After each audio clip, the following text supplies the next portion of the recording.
नमस्ते बच्चों।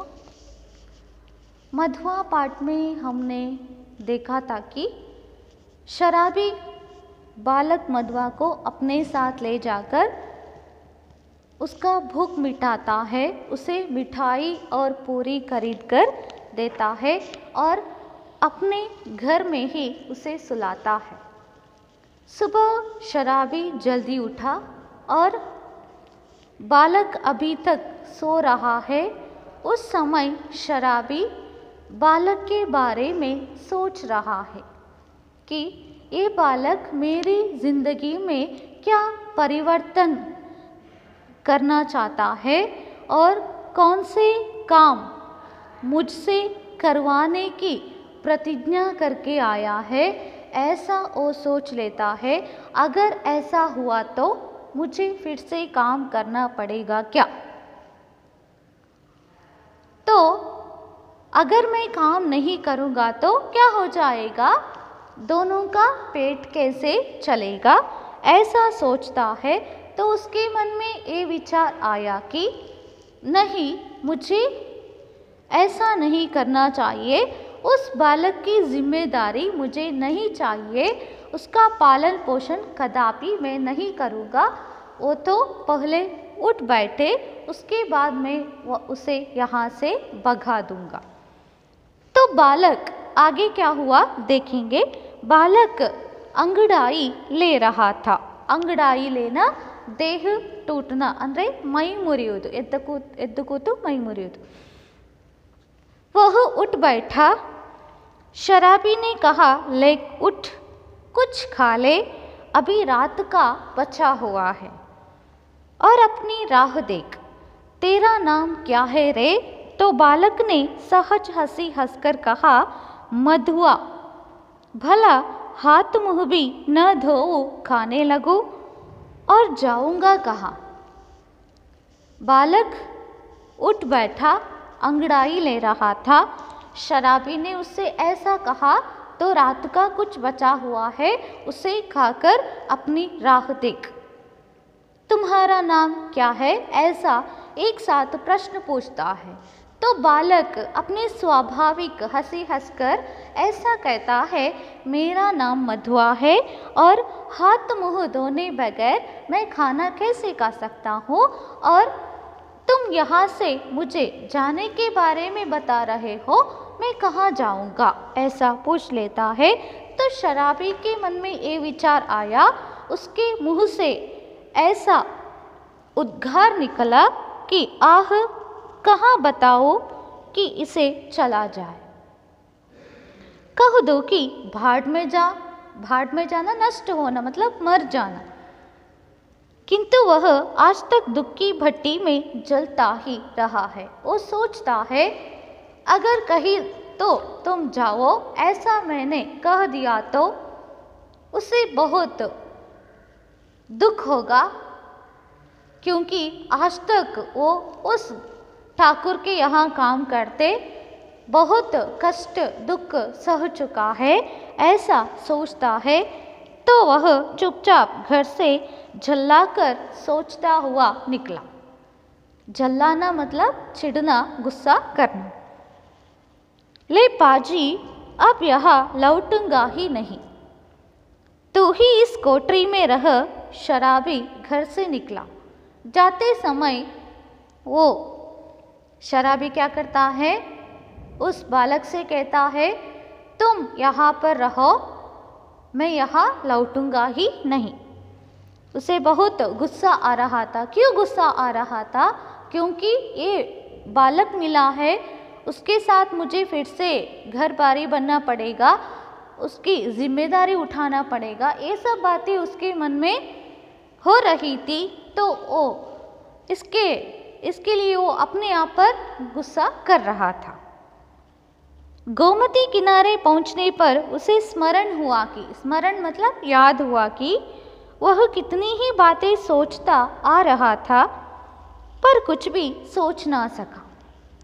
ऐसे ही सोचते सोचते शराबी घर से निकला, गोमती नदी के किनारे पहुंच गया। गोमती नदी के किनारे पहुंचते ही रास्ते में जो ऐसा वो सोच रहा था कि बालक मधुआ को घर से निकालना है, उसकी जिम्मेदारी उसका पालन पोषण शराबी को नहीं करना है, ऐसा सोचते आ रहा था। तो और दूसरी बात ये भी है कि काम करना चाहिए, अगर बिना काम करके पैसे कैसे कमाना है और हमारा पेट कैसे भरना है, ऐसा सब वो सोच रहा था। तो गोमती नदी के किनारे पहुंचते ही उसे कुछ भी समझ में नहीं आया, कोई उत्तर भी नहीं मिला। हाथ मुंह धोने लगा, उजली धूप निकल आई थी। उजली मतलब निर्मल धूप आ रही थी। वह चुपचाप गोमती की धारा को देख रहा था। गोमती नदी के किनारे पहुंचकर हाथ मुंह धोकर वो क्या करता है, वहीं बैठता है, चुपचाप बैठकर गोमती नदी की बहाव को देख रहा था। निर्मल धूप निकल आ रही थी। धूप की गर्मी से सुखी होकर वह चिंता बुलाने का प्रयास कर रहा था कि किसी ने पुकारा। वो अपने मन में हो रहे इस द्वंद्व के बारे में, उसे बुलाने के बारे में सोच रहा था। उस समय पीछे से कोई आदमी ने उसे पुकारा। ಅಂದರೆ ಈ ಶರಾಬಿ ಏನು ಮಾಡ್ತಾನೆ, ಯೋಚನೆ ಮಾಡ್ತಾನೆ, ಏನಂತ ಯೋಚನೆ ಮಾಡ್ತಾನೆ, ಈ ಬಾಲಕ ನನ್ನ ಜೊತೆಗಿದ್ರೆ ಅವನ ಪಾಲನೆ ಪೋಷಣೆ ನಾನು ಮಾಡಬೇಕಾದಿತ್ತು, ಅದಕ್ಕೋಸ್ಕರ ನಾನು ಕೆಲಸ ಮಾಡಬೇಕಾದಿತ್ತು, ಅಷ್ಟೇ ಅಲ್ಲ ಕೆಲಸ ಮಾಡದಿದ್ದರೆ ನಮ್ಮಿಬ್ಬರ ಹೊಟ್ಟೆ ತುಂಬುವುದಾದರೂ ಹೇಗೆ ಅನ್ನುವಂಥ ಭಾವನೆ ಅವನ ಮನಸ್ಸಿಗೆ ಬಂದಾಗ ಅವನ ಒಂದು ಮನಸ್ಸು ಹೇಳ್ತದೆ, ಇಲ್ಲ, ನೀನು ಅವನ ಜವಾಬ್ದಾರಿಯನ್ನು ಹೊತ್ತುಕೊಳ್ಳುವುದೇ ಬೇಡ, ಮೊದಲು ಅವನನ್ನು ಮನೆಯಿಂದ ಹೊರಗಡೆ ಕಳಿಸಿಬಿಡು. ಆಗ ಅವನಿಗೆ ಹಾಗೆ ಅನಿಸ್ತದೆ, ಹೌದು ನಾನು ಅವನನ್ನು ಮನೆಯಿಂದ ಕಳಿಸಬೇಕು, ಮೊದಲು ಅವನು ಎಚ್ಚರ ಆಗಲಿ ಅಂತ ಕಾಯ್ತಾ ಇರ್ತಾನೆ. ಬಾಲಕ ಮೈ ಮುರಿತಾ ಎದ್ದು ಕೂತ್ಕೊಳ್ತಾನೆ. ಶರಾಬಿ ಒಂದೇ ಉಸಿರಿಗೆ ಅನೇಕ ಪ್ರಶ್ನೆಗಳನ್ನು ಕೇಳ್ತಾನೆ. ಏಳು, ರಾತ್ರಿ ಉಳಿದದ್ದು ಇದೆ, ಅದನ್ನು ತಿನ್ನು, ನಿನ್ನ ದಾರಿ ನೋಡ್ಕೋ, ನಿನ್ನ ಹೆಸರೇನು ಅಂತ ಹೇಳು ಅಂತ ಕೇಳ್ತಾನೆ. ಬಾಲಕ ಸ್ವಾಭಾವಿಕವಾಗಿ ಸಹಜವಾಗಿ ಸುಂದರವಾಗಿ ಮುಗುಳ್ನಗ್ತಾ ಹೇಳ್ತಾನೆ, ನನ್ನ ಹೆಸರು ಮಧುವ, ಮುಖ ಎಲ್ಲ ತೊಳೆಯದೆಯೇ ನಾನು ತಿನ್ನಬೇಕಾ? ಅದು ನನ್ನಿಂದ ಸಾಧ್ಯ ಇಲ್ಲ. ನಾನು ಹೋಗು ಅಂತ ಹೇಳ್ತೀಯಲ್ವ, ನೀನು ಹೋಗು ಅಂತ ಹೇಳ್ತೀಯಲ್ವಾ, ನಾನು ಎಲ್ಲಿಗೆ ಹೋಗಲಿ ಅಂತ ಕೇಳ್ತಾನೆ. ಆಗ ಶರಾಬಿಯ ಬಾಯಿಂದ ಒಂದು ಉದ್ಗಾರ ಬರ್ತದೆ, ಹೌದಲ್ವಾ, ಅವನು ಹೋಗುವುದಾದರೆ ಎಲ್ಲಿಗೆ? ಇಷ್ಟು ದಿವಸ ಅವನು ಆ ಠಾಕೂರ್ನ ಮನೆಯಲ್ಲಿ ಕೆಲಸ ಮಾಡಿ ತುಂಬ ದುಃಖ ಅನುಭವಿಸ್ತಾ ಇದ್ದಾನೆ, ಕಷ್ಟ ಅನುಭವಿಸಿದ್ದಾನೆ. ಹಾಗಿರುವಾಗ ನೀನು ಎಲ್ಲಿಗಾದರೂ ಹಾಳಾಗಿ ಹೋಗು ಅಂತ ಹೇಳಲಿಕ್ಕೂ ನನಗೆ ಮನಸ್ಸು ಬರ್ತಾ ಇಲ್ಲ. ಆದರೆ ಅವನನ್ನು ಜೊತೆಯಲ್ಲಿ ಇಟ್ಟುಕೊಂಡು ನಾನು ಅವನಿಗೆ ದುಡಿದು ತಂದು ಹಾಕಲಿಕ್ಕೂ ನನಗೆ ಮನಸ್ಸಿಲ್ಲ. ಆ ಥರ ಅವನು ತನ್ನ ಬಗ್ಗೆ ಒಂಥರ ದುಃಖ, ಸಿಟ್ಟು, ಈ ಒಂದು ಭಾವನೆಯನ್ನು ಇಟ್ಕೊಂಡು ಮನೆಯಿಂದ ಹೊರಗೆ ಹೋಗ್ತಾನೆ. ಹೋಗುವಾಗ ಹೇಳ್ತಾನೆ, ನೀನೇ ಇನ್ನು ಈ ಮನೆಯಲ್ಲಿರೋ, ನಾನು ವಾಪಸ್ ಈ ಮನೆಗೆ ಬರುವುದಿಲ್ಲ. ಅಷ್ಟು ಹೇಳಿ ಗೋಮತಿ ನದಿಯ ತೀರಕ್ಕೆ ಹೋಗಿ ಕೂತ್ಕೊಳ್ತಾನೆ. ದಾರಿಯಲ್ಲಿ ಹೋಗ್ತಿರ್ಬೇಕಾದ್ರೆ ಆ ಮಧುವನನ್ನು ಹೇಗೆ ಮನೆಯಿಂದ ಹೊರಗಡೆ ಕಳಿಸೋದು ಅದರ ಬಗ್ಗೆ ಯೋಚನೆ ಮಾಡ್ತಿದ್ದ. ಅದರ ಜೊತೆಗೆ ಮಧುವ ನನ್ನ ಜೊತೆಗಿದ್ದರೆ ನಾನು ಪುನಃ ಕೆಲಸ ಮಾಡಬೇಕಾದಿತ್ತು, ಇಲ್ಲದಿದ್ದರೆ ನಮ್ಮ ಜೀವನ ಸಾಗೋದಾದರೂ ಹೇಗೆ ಅನ್ನುವಂಥ ಚಿಂತೆ ಶರಾಬಿಯ ಮನಸ್ಸನ್ನು ಕಾಡ್ತಾ ಇತ್ತು. ಹಾಗಾಗಿ ಆ ಚಿಂತೆಯಲ್ಲೇ ಅವನು ಗೋಮತಿಯ ನದಿಯ ದಡಕ್ಕೆ ಹೋಗಿ ಕೂತ್ಕೊಳ್ತಾನೆ. ಕೈಕಾಲು ಮುಖ ತೊಳೆದು, ತುಂಬ ಎಳೆ ಬಿಸಿಲು ಬೀಳ್ತಾ ಇತ್ತು. ಆ ಎಳೆ ಬಿಸಿಲಿನಲ್ಲಿ ಚಿಂತೆಯನ್ನು ಮರೆಯುವ ಪ್ರಯತ್ನವನ್ನು ಮಾಡ್ತಾ ಇದ್ದ. ಅವನಿಗೆ ಮುಂದೆ ಏನು ಯೋಚನೆ ಮಾಡಬೇಕು ಅಂತ ಗೊತ್ತಾಗಲಿಲ್ಲ. ಅಷ್ಟೊತ್ತಿಗೆ ಯಾರೋ ಒಬ್ಬರು ಅವನನ್ನು ಕರೀತಾರೆ. ಭಲೆ ಆದ್ಮಿ ರಹೇ ಕಹಾ ಸಾಲೋं पर दिखाई पड़े तुमको खोजते खोजते मैं थक गया. शराबी ने चौंक कर देखा. वह कोई जान पहचान का तो मालूम होता था, पर कौन है यह ठीक ठीक न जान सका. शराबी गोमती की धारा को देख रहा था. उस समय किसी ने उसे पुकारा तो ओ आगंतुक ऐसा कहता है, तुम तो भले आदमी हो. इतने समय के बाद नजर आए तो तुम्हें खोजते खोजते मैं थक गया हूँ. शराबी को आश्चर्य हुआ. वो पीछे मुड़कर देखता है तो उसे ऐसा लगा कि वहाँ एक व्यक्ति खड़ा है, पर कौन है वो ठीक से जान नहीं पाया. उसने फिर से कहा, तुम ही से कह रहे हैं, सुनते हो, उठा ले जाओ अपनी सांद धरने की कल. सांद धरने की कल मतलब वह मशीन जिससे चाकू या कैंची आदि की धार को तेज की जाती है, जिसे पैरों से चलाते हैं. ಕತ್ತರಿ ಸಾಣೆ ಹಿಡಿಯುವ ಯಂತ್ರ ಅಂತ ನೀವು ಕೇಳಿರ್ಬೋದು. ಕೆಲವರು ನೋಡಿರ್ಬೋದು. ಹಳ್ಳಿಗಳಲ್ಲಿ ಜಾಸ್ತಿ ಇರ್ತದೆ, ಆದರೆ ಪೇಟೆಯಲ್ಲೆಲ್ಲ ಸ್ವಲ್ಪ ಕಡಿಮೆ, ಕಾಣಲಿಕ್ಕೆ ಅಷ್ಟು ಸಿಗುವುದಿಲ್ಲ. नहीं तो सड़क पर फेंक दूंगा. एक ही तो कोठरी जिसका मैं 2 रुपये किराया देता हूँ, किराया रेंट. उसमें क्या मुझे अपना कुछ रखने के लिए नहीं है? वो आया हुआ व्यक्ति, उसका नाम राम जी है. वो फिर से ऐसा पूछता है, तुम्ही से मैं बातें कर रहा हूँ, तुम्हें सुनाई नहीं दे रहा? उठा ले जाओ अपनी सांद धरने की कल. कल मतलब यंत्र, मशीन. नहीं तो मैं इसे सड़क पर फेंक दूंगा. मैंने एक कोठरी को किराए पर ले लिया है, जिसे हर महीने में 2 रुपये किराया देता हूँ. वहाँ मुझे अपनी चीज़ों को रखने के लिए कोई जगह नहीं है, तो तुम वहाँ पर अपने मशीन को रखे हो, उसे उठा ले जाओ, ऐसा कह देता है. तो शराबी को अब पता चला कि ये राम जी है. वो बहुत आश्चर्य से पूछता है, ओहो राम जी, तुम हो भाई? मैं भूल गया था, तो चलो आज ही उसे उठा लाता हूँ. कहते हुए शराबी ने सोचा, अच्छी रही, उसी को बेचकर कुछ दिनों तक काम चलेगा. शराबी राम जी को पहचान लेता है और ऐसा कहता है, ठीक है, उस सांद धरने की यंत्र को मैं वहाँ से उठा ले जाऊँगा. और वो मन में इस तरह सोचता है, अच्छा रहा कि इस मशीन को ही बेचकर कुछ दिन तक मेरा काम चलेगा. ಶರಾಬಿ ಗೋಮತಿ ನದಿಯ ತೀರದಲ್ಲಿ ಕೂತು ಮನಸ್ಸಿನ ಚಿಂತೆಯನ್ನು ಮರೆಯುವ ಪ್ರಯತ್ನದಲ್ಲಿರುವಾಗ ರಾಮ್ಜಿ ಅನ್ನುವಂಥ ವ್ಯಕ್ತಿ ಶರಾಬಿಯನ್ನು ಕರೀತಾನೆ.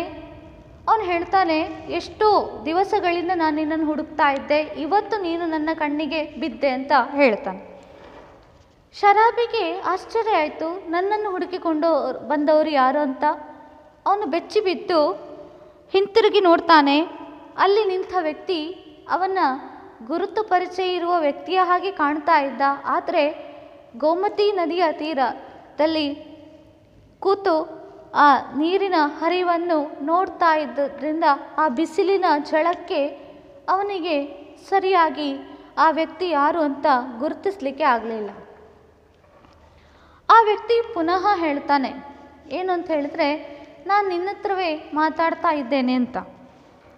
ನಿನ್ನ ಆ ಸಾಣೆ ಹಿಡಿಯುವ ಯಂತ್ರವನ್ನು ನಾನು ಬಾಡಿಗೆಗೆ ಪಡೆದುಕೊಂಡಂಥ ಆ ಕೋಣೆಯಲ್ಲಿಟ್ಟಿದ್ದೆ ಅಲ್ವಾ, ಅಲ್ಲಿಂದ ಎತ್ತಿಕೋ, ಇಲ್ಲದಿದ್ದರೆ ನಾನು ಅದನ್ನು ರಸ್ತೆಗೆ ಬಿಸಾಡ್ತೇನೆ. ಯಾಕಂದರೆ ನಾನು ಆ ಕೋಣೆಗೆ 2 ರೂಪಾಯಿ ಬಾಡಿಗೆ ಕೊಡ್ತಾ ಇದ್ದೇನೆ ಪ್ರತಿ ತಿಂಗಳು. ಅಲ್ಲಿ ನಿನ್ನ ವಸ್ತುಗಳೇ ತುಂಬಿವೆ, ನನ್ನ ವಸ್ತುಗಳನ್ನು ಇಡಲಿಕ್ಕೆ ಜಾಗ ಬೇಡವಾ ಅಂತ ಕೇಳುತ್ತಾನೆ. ಈಗ ಶರಾಬಿಗೆ ಗೊತ್ತಾಯಿತು ಬಂದವ ರಾಮ್ಜಿ ಅಂತ. ಅವನು ಹೇಳ್ತಾನೆ, ಹೌದಾ, ನನಗೆ ಮರ್ತೇ ಹೋಗಿತ್ತು ಅಂತ. ಸರಿ, ಇವತ್ತೇ ನಾನು ಆ ಯಂತ್ರವನ್ನು ಅಲ್ಲಿಂದ ತೆಗೆದು ಬಿಡ್ತೇನೆ ಅಂತ ಹೇಳ್ತಾನೆ. ಅಷ್ಟು ಹೇಳ್ತಾ ಶರಾಬಿ ಯೋಚನೆ ಮಾಡ್ತಾನೆ, ಸರಿ, ಸ್ವಲ್ಪ ದಿವಸಗಳ ಮಟ್ಟಿಗೆ ಹೇಗೋ ಜೀವನ ಸಾಗಿಸ್ಬೋದು, ಈ ಮಷೀನನ್ನು ಮಾರಿದರೆ ಆಯ್ತಲ್ವಾ ಅಂತ ಯೋಚನೆ ಮಾಡ್ತಾನೆ. गोमती नहाकर राम जी पास ही अपने घर पहुंचा। शराबी की कल देते हुए उसने कहा, ले जाओ, किसी तरह मेरा इससे पिंड छूटे।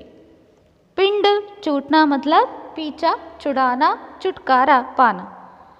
बहुत दिनों पर आज उसको कल ढोना पड़ा।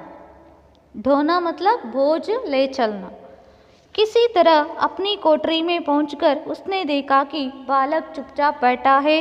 बड़बड़ाते हुए उसने पूछा, क्यों रे, तूने कुछ खा लिया कि नहीं? राम जी गोमती नदी में नहाकर शराबी का वो सांध धरने का यंत्र उसे दे देता है और ऐसा कहता है कि आज मुझे इससे छुटकारा मिल गया। बहुत दिनों के बाद शराबी कल ढोते हुए घर आया तो देखता है बालक वहाँ चुपचाप बैठा है। उसने उस बालक से ऐसा पूछा, तुम कुछ खा लिया कि नहीं? तो बालक कहता है, भरपेट खा चुका हो और वह देखो तुम्हारे लिए भी रख दिया है। कहकर उसने अपनी स्वाभाविक मधुर हंसी से उस रूखी कोठरी को तर कर दिया। वो कहता है, बालक मधुआ इस तरह कहता है, मैं तो भरपेट खाना खा चुका हूँ और देखो तुम्हारे लिए भी रख दिया है। और बहुत खुशी से वो हंसता है तो उस कोठरी में एक ताजगी आई, ऐसा महसूस होता है। ಈಗ ರಾಮ್ಜಿ ಆ ಯಂತ್ರವನ್ನು ಶರಾಬಿಗೆ ಕೊಟ್ಟಿದ್ದಾನೆ. ಹೇಳ್ತಾನೆ, ಇನ್ನು ಇದರಿಂದ ನನಗೆ ಮುಕ್ತಿ ಸಿಕ್ಕಿತು ಅಂತ. ಶರಾಬಿ ತುಂಬ ದಿವಸಗಳ ನಂತರ ಆ ಯಂತ್ರವನ್ನು ಹೊತ್ತುಕೊಂಡು ಮನೆಗೆ ಬರ್ತಾನೆ. ಮನೆಗೆ ಬಂದು ನೋಡಿದರೆ ಬಾಲಕ ಸುಮ್ಮನೆ ಕೂತಿದ್ದಾನೆ. ಅವನಲ್ಲಿ ಕೇಳ್ತಾನೆ, ನೀನೇನಾದರೂ ತಿಂದ್ಯಾ ಇಲ್ವಾ ಅಂತ. ಬಾಲಕ ಹೇಳ್ತಾನೆ, ನಾನು ಹೊಟ್ಟೆ ತುಂಬ ತಿಂದೆ, ನಿನಗೂ ಕೂಡ ಇಟ್ಟಿದ್ದೇನೆ, ತಿನ್ನು ಅಂತ. शराबी एक क्षण भर चुप रहा, फिर चुपचाप जलपान करने लगा। मन ही मन सोच रहा था, यह भाग्य का संकेत नहीं तो और क्या है। चलो फिर सान देने का काम चलता करो, दोनों का पेट भरेगा। वही पुराना चरखा फिर सिर पड़ा। नहीं तो दो बातें किस्सा कहानी, किस्सा मतलब कहानी, इधर उधर की कहकर अपना काम चला ही लेता था। पर अब तो बिना कुछ किए घर नहीं चलने का। शराबी एक क्षण भर चुप रहता है और जलपान करते हुए मन ही मन ऐसा सोचता है कि यह भाग्य का संकेत नहीं तो और क्या है। मधुआ भी मेरे साथ है, मैं फिर ये सान धरने का काम करता रहूँगा। इससे दोनों का पेट भरेगा और वही काम मुझे फिर से करना पड़ा। नहीं तो मैं अकेला होता तो दो बातें कहानी सुनाकर लोगों को हंसाकर पैसा कमाता था, इससे मेरी ज़िंदगी गुजारती थी।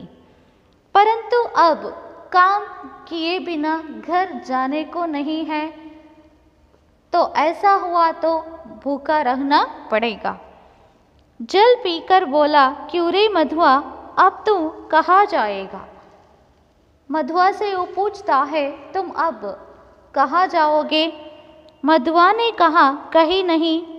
तो शराबी ने कहा, यह लो।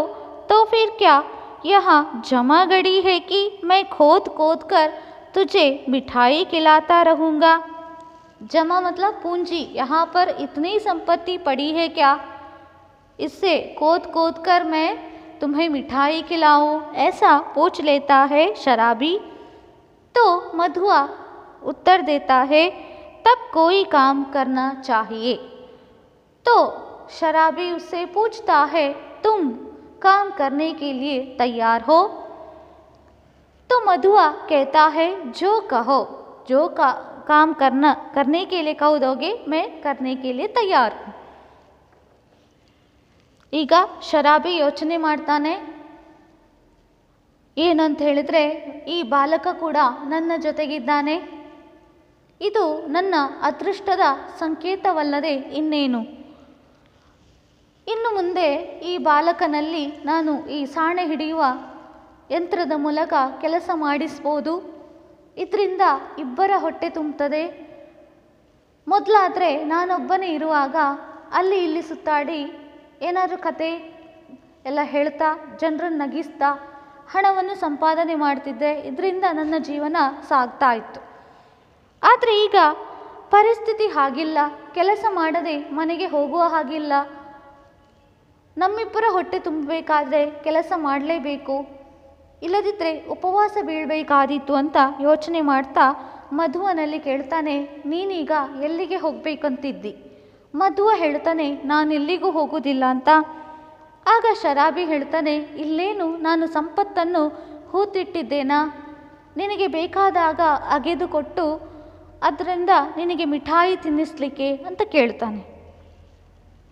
ಆಗ ಬಾಲಕ ಹೇಳ್ತಾನೆ, ನಾವೇನಾದರೂ ಕೆಲಸ ಮಾಡಬೇಕಾಗ್ಬೋದು. ಶರಾಬಿ ಕೇಳ್ತಾನೆ, ಕೆಲಸ ನೀನು ಮಾಡ್ತೀಯಾ ಅಂತ. ಮಧುವ ಎಲ್ಲದಕ್ಕೂ ತಯಾರಾಗಿರ್ತಾನೆ. ಅವನು ಹೇಳ್ತಾನೆ, ಹೌದು, ನಾನು ಕೆಲಸ ಮಾಡ್ತೇನೆ. अच्छा तो आज से मेरे साथ साथ घूमना पड़ेगा, यह कल तेरे लिए लाया हूँ, ये मशीन तो तेरे लिए लाया हो, आज से तुम्हारा काम ये है कि मेरे साथ साथ घूमना है। चल आज से तुझे सान देना सिखाऊंगा, कहाँ इसका कुछ ठीक नहीं, पेड़ के नीचे रात बिता सकेगा ना? शराबी कहता है, ठीक है, यहाँ इसका कोई ठिकाना ही नहीं है, पेड़ के नीचे भी हमें रात बिताना पड़ेगा, इसके लिए तुम तैयार हो? ऐसे इस तरह वो मधुआ से पूछता है। तो मधुआ कहता है, उत्तर देता है, कहीं भी रहूँगा पर उस ठाकुर की नौकरी न कर सकूँगा। मैं कहीं भी जाने के लिए तैयार हूँ, परंतु उस ठाकुर की नौकरी मैं कदापि नहीं करूँगा। शराबी ने एक बार स्थिर दृष्टि से उसे देखा। बालक की आंखें दृढ़ निश्चय की सौगंध खा रही थी। सौगंध कसम। शराबी एक बार एक टक से उस बालक को देखता है तो उसे ऐसा लगा कि वो बालक कोई भी काम करने के लिए तैयार है, ऐसा दृढ़ निश्चय उसने किया है, सौगंध खा लिया है, ऐसा शराबी को प्रतीत होता है। शराबी मन ही मन कहा, बैठे बैठाए यह हत्या कहाँ से लगी? अब तो शराब न पीने की मुझे भी सौगंध लेनी पड़ी। वो मन ही मन सोच लेता है, ये बालक तो काम करने के लिए तैयार है, उसकी आंखें और उसकी आंखों में जो दृढ़ निश्चय है वो ही मुझे बता रही है, तो मुझे भी एक सौगंध खाना है। वो क्या है? शराब न पीने की सौगंध खानी चाहिए। वह साथ ले जाने वाली वस्तुओं को बटोरने लगा। बटोरना, इकट्ठा करना। एक गट्टर का और दूसरा कल का 2 बोझ हुए। शराबी ने पूछा, तू किसे उठाएगा? मधुआ ने कहा, जिसे कहो। तो शराबी ने कहा, अच्छा तेरा बाप जो मुझको पकड़े तो? मधुआ ने कहा, कोई नहीं पकड़ेगा, चलो भी, मेरे बाप कभी के मर गए।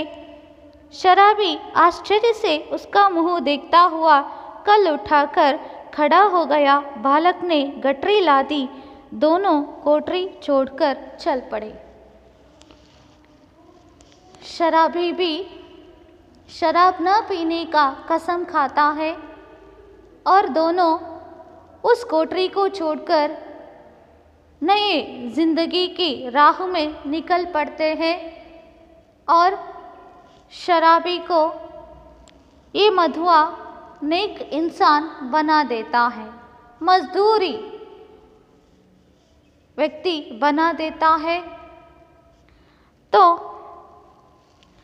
इस कहानी में हम ये देख सकते हैं कि बुराई पर अच्छाई की जीत। ಅಂದರೆ ಇಲ್ಲಿ ಮಧುವ ಕೆಲಸ ಮಾಡಲಿಕ್ಕೆ ಒಪ್ತಾನೆ, ಶರಾಬಿ ಹೇಳ್ತಾನೆ ಯಾವ ಕೆಲಸ ಮಾಡಲಿಕ್ಕೂ ನೀನು ತಯಾರಾಗಿದ್ದೀಯಾ, ಹಾಗಿದ್ರೆ ಮರದ ನೆರಳಲ್ಲೂ ಕೂಡ ನಾವು ರಾತ್ರಿ ಕಳಿಬೇಕಾಗಿ ಬರ್ಬೋದು, ಈ ಸಾಣೆ ಹಿಡಿಯುವ ಯಂತ್ರವನ್ನು ನಿನಗೋಸ್ಕರ ತಂದಿದ್ದೇನೆ, ಹೇಗೆ ಸಾಣೆ ಹಿಡಿಯುವುದಂತೇಳಿ ನಾನು ಕಲಿಸಿಕೊಡ್ತೇನೆ ಅಂತೆಲ್ಲ ಹೇಳ್ತಾನೆ. ಆಗ ಬಾಲಕ ಹೇಳ್ತಾನೆ, ನೀನು ಏನು ಬೇಕಾದರೂ ಹೇಳು, ಯಾವ ಕೆಲಸ ಬೇಕಾದರೂ ಹೇಳು, ನಾನು ಅದಕ್ಕೆ ತಯಾರಾಗಿದ್ದೇನೆ, ಆದರೆ ಆ ಠಾಕೂರ್ನ ಮನೆಗೆ ಪುನಃ ನನ್ನನ್ನು ಕಳಿಸಬೇಡ. ಇವನಿಷ್ಟು ದೃಢ ನಿಶ್ಚಯದಿಂದ ಕೆಲಸ ಮಾಡಲಿಕ್ಕೆ ತಯಾರಾಗಿರುವಾಗ ಶರಾಬಿ ಕೂಡ ಯೋಚನೆ ಮಾಡ್ತಾನೆ, ನಾನೂ ಕೂಡ ಇನ್ನು ಮುಂದೆ ಶರಾಬು ಸೇವಿಸುವುದನ್ನು ಬಿಡಬೇಕು ಅಂತ ಪ್ರಮಾಣ ಮಾಡ್ತಾನೆ. ಮತ್ತು ಒಂದು ಬಟ್ಟೆಯ ಗಂಟು ಮತ್ತೊಂದು ಯಂತ್ರದ ಗಂಟು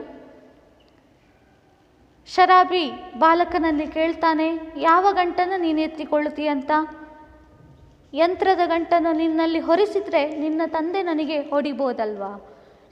ಆಗ ಬಾಲಕ ಹೇಳ್ತಾನೆ, ಇಲ್ಲ, ನಾನೊಬ್ಬ ಅನಾಥ ಅಂತ ಹೇಳ್ತಾನೆ.